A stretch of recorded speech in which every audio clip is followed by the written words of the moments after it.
હાલો friends, આજે બનાવશું આપણે મેંદુવડા. આમ તો મેંદુવડાની રેસીપી યુટ્યુબમાં જો કે બધી પ્રકારની રેસીપી આવે જ છે, પણ હું કઈ ટાઈપમાં બનાવું છું એ આજે તમારી સાથે શેર કરવા માંગુ છું. હેલો ફ્રેન્ડ્સ, જય શ્રી કૃષ્ણ. આજે હું બનાવવાની છું મેંદુવડા, અને કઈ રીતના બનાવવાની છું ને એ તમારી સાથે શેર કરવા માંગુ છું. મારી રેસીપી શેર કરવા માંગુ છું. જો કે યુટ્યુબમાં તો મેંદુવડાની રેસીપી બહુ બધી આવે છે, પણ હું મારા ઘરે કઈ રીતના બનાવું છું ને એ તમને કહેવા માંગુ છું. તો જો પહેલાં તો છે ને મેં એક બાઉલમાં પાણી ગરમ કરવા મૂકી દીધું છે, અને આ બાજુમાં આદુ મરચીની પેસ્ટ કરી નાખી છે, અને આ ચીલી ફ્લેક્સ લઈ લીધો છે, અને ઓરેગાનો પણ લઈ લીધો છે. અને આમાં ધાણાભાજી પણ નાખવું, પણ અત્યારે મારી પાસે ધાણાભાજી નથી એટલે હું ધાણાભાજી નથી નાખતી. જો તમારી પાસે હોય તો તમે નાખી શકો છો. અને આમાં ગરમ પાણી થઈ ગયું છે આપણું બરાબર, એટલે એમાં આદુ મરચી નાખી દઉં, અને આમાં થોડોક એવો ચીલી ફ્લેક્સ પણ એડ કરી દઉં, અને ઓરેગાનો પણ થોડો એવો, અને સ્વાદ પ્રમાણમાં મીઠું પણ એડ કરી દઉં. અને આમાં આખું જીરું પણ નાખી શકાય, પણ મને આખા જીરા કરતાં મને પાવડર વધારે ગમે છે, એટલે હું પાવડરનો યુઝ કરું છું. જો તમને આખા જીરુંનો ગમતું હોય તો આખું જીરું પણ નાખી શકો છો. પછી હવે આને થોડી વાર સુધી ઉકળવા દઈએ.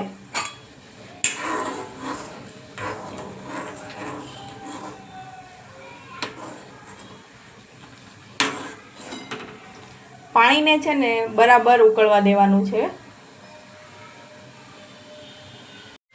હવે આપણું પાણી બરાબર ઉકળી ગયું છે, એટલે એમાં આપણે રવો એડ કરી દઈશું.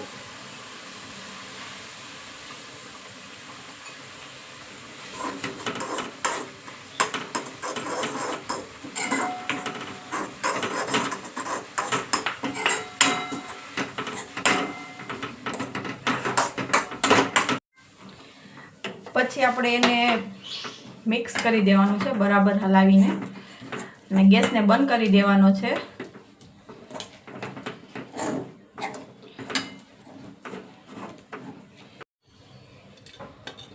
હવે આમાં છે ને આપણે થોડું એવું તેલ એડ કરવાનું છે, કાચું તેલ લેવાનું છે, અને પછી એને પણ બરાબર આપણે મિક્સ કરી દેવાનું છે.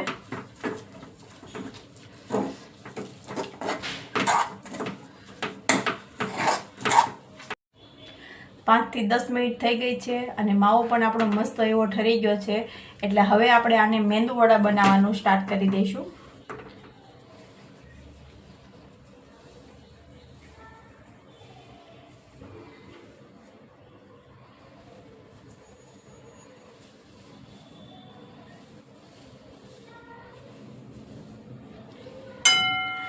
આ રીતે આપણે બધા એક એક કરીને મેંદુવડા બનાવી લઈશું.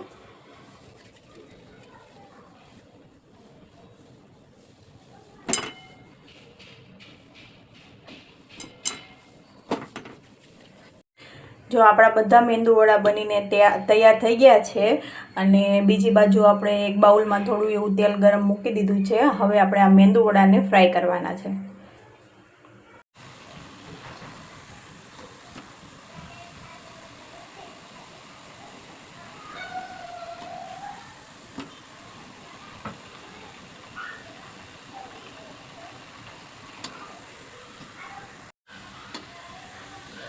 હવે આ આપણું મેંદુવડું બ્રાઉન કલરનું થઈ ગયું છે, એટલે આપણે એને બહાર લઈ લઈશું, અને એક પછી એક બધા મેંદુવડા એ રીતના તળી નાખશું.